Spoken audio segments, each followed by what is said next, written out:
On est observé partout sur la planète. Est-ce que vous en êtes conscient? La force se situe sur une stratégie où chacun conserve son unicité et collabore avec les autres. L'avez-vous remarqué? Qu'on parle d'Alexis Cossette-Trudel, qu'on parle de Dan Pilon, José Turmel, Éric Daou, Daniel Saint-Hilaire. Merci Dan de faire partie maintenant du conseil d'administration de la Fondation. Mel Goyer, merci de te joindre également comme administratrice à la Fondation et merci d'avoir organisé l'événement à Montréal hier. Je veux juste plus fort, parfait. Je vais revenir sur un élément qui m'a profondément déplu concernant un citoyen ou un groupe de citoyens qui s'en sont pris à un journaliste.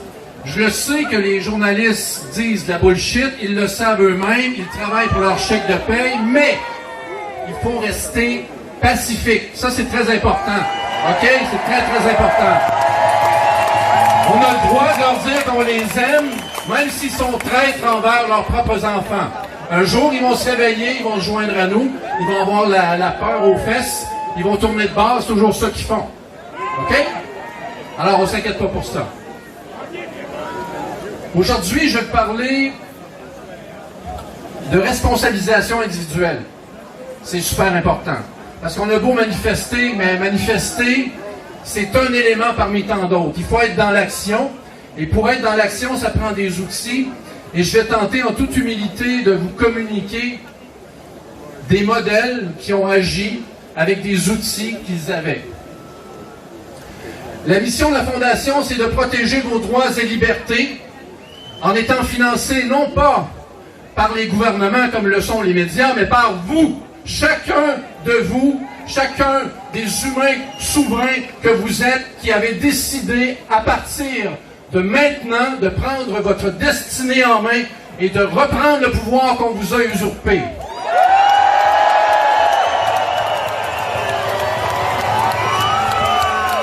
L'autre mission de la Fondation, qui est de défendre, bien sûr, vos droits et libertés, dans un contexte où, que ça ne déplaise à certains avocats, on laisse une chance au troisième rempart, qui est le système de justice.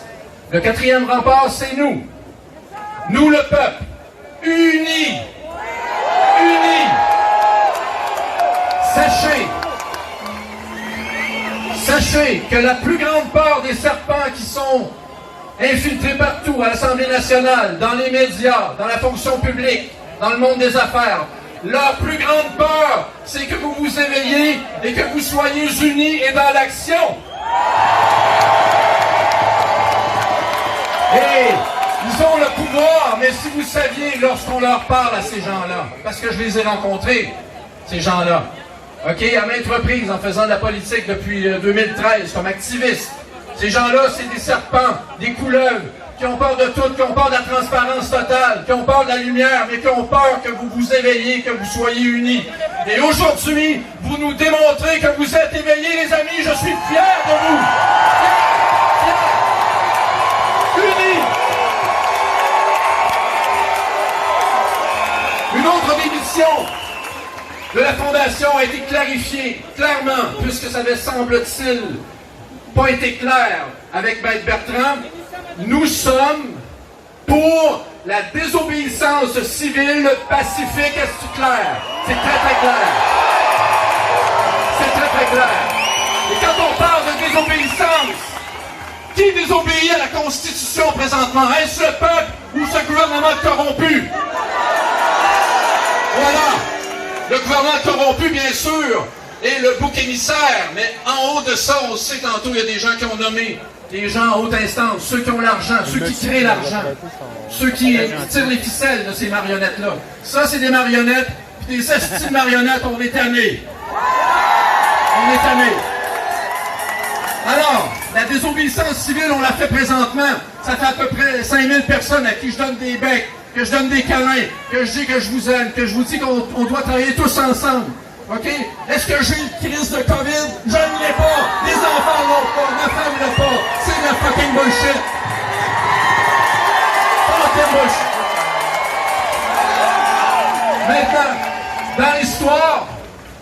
Dans l'histoire, il y a des modèles qu'on doit absolument recopier. Parce que l'histoire nous apprend des choses. Il faut se souvenir. Je me souviens. Beaucoup de gens qui ne se souviennent pas de grand-chose. Mais il faut se souvenir qu'il y a des modèles qui vont nous amener à nous libérer. Je vais vous donner le modèle qui est un modèle qui m'a inspiré toute ma vie. Je vais commencer l'histoire. En 1955, une dame noire entre dans un autobus à Montgomery, Alabama. Loi de ségrégation raciale, où les Noirs devaient s'asseoir à l'arrière de l'autobus. Cette dame refuse de céder son siège à un homme blanc.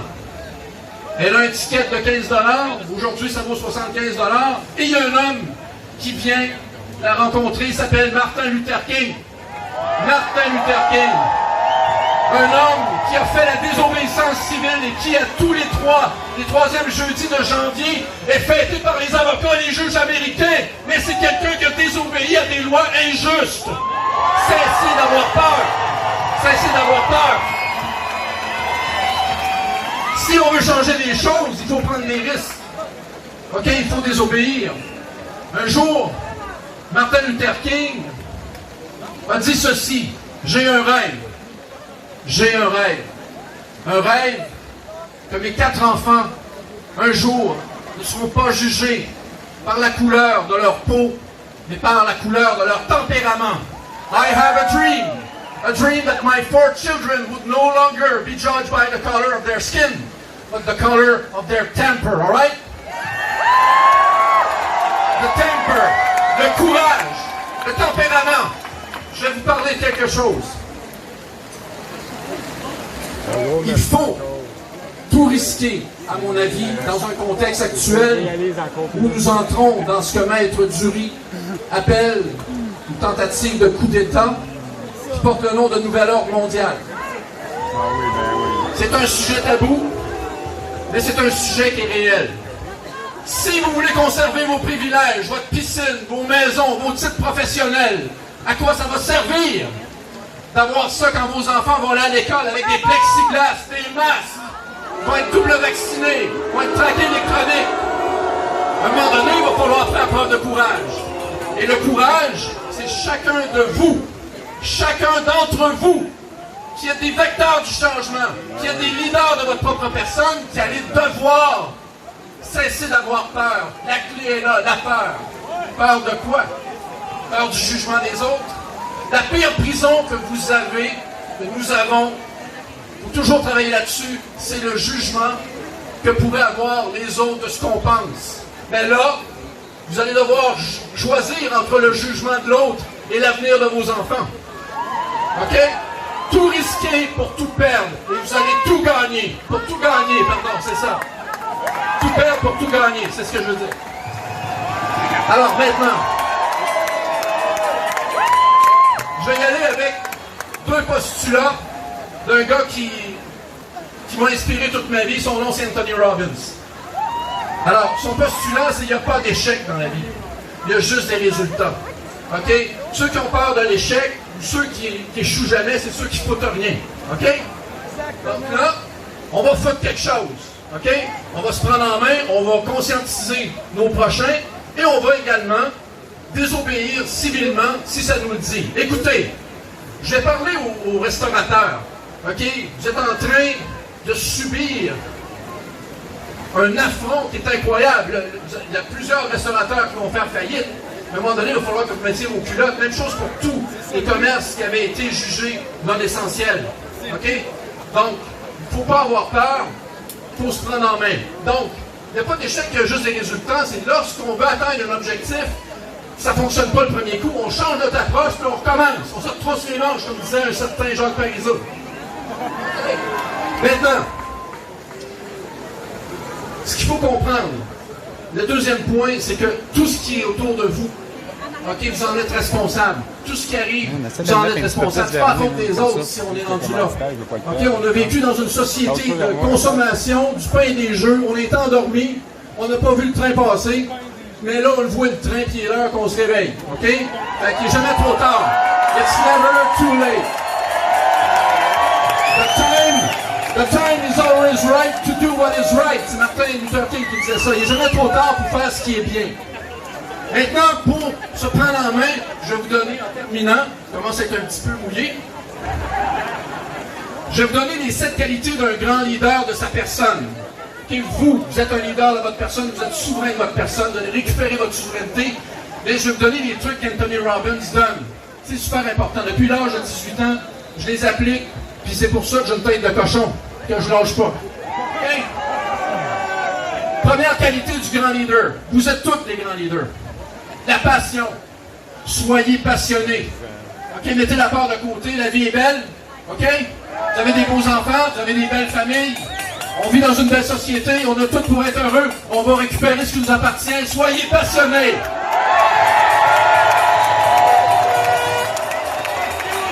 Dans la société de consommation et de divertissement dans laquelle on vit, on nous a fait complètement faire fi des valeurs fondamentales. Les valeurs fondamentales, c'est important. Vous devez avoir une clarté de vos valeurs. Quelles sont vos valeurs fondamentales? Okay. L'amour, la liberté,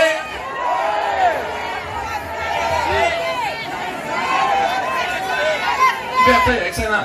Bon, écoutez, c'est à vous de déterminer c'est quoi vos valeurs. La liberté, c'est super important parce que lorsqu'on est libre, on est capable par la suite de bâtir une belle société sans avoir de contraintes. Donc, une fois qu'on a clarifié nos valeurs, l'amour, la liberté, il faut avoir des convictions profondes. La conviction profonde avec la passion, la clarté des valeurs va vous amener, oui, liberté, oui.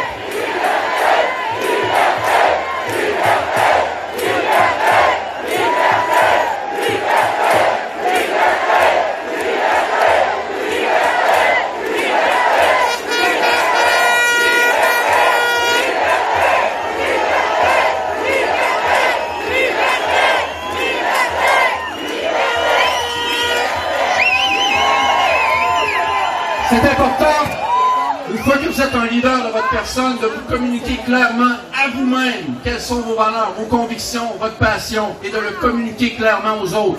Communiquer clairement à soi-même pour mieux communiquer aux autres. C'est très important.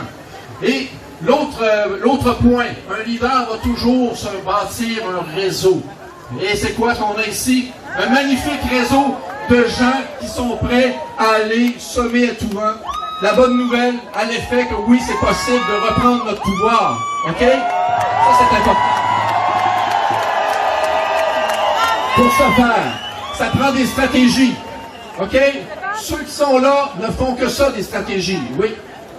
Alors, les stratégies, c'est de jouer aux échecs. On ne dévoile pas toujours notre jeu. On veut quand même être transparent, mais on ne dévoile pas toujours notre jeu, parce que si on dévoile notre jeu, les gens nous voient venir. Soyez stratégiques. Ils le sont, soyons-le. On peut être stratégique et faire le bien. Dernier point, et je conclue là-dessus. Très important, le plus important des points. Vous êtes dans l'action en étant ici aujourd'hui. Soyons dans l'action continue. Action, action, action, action, action.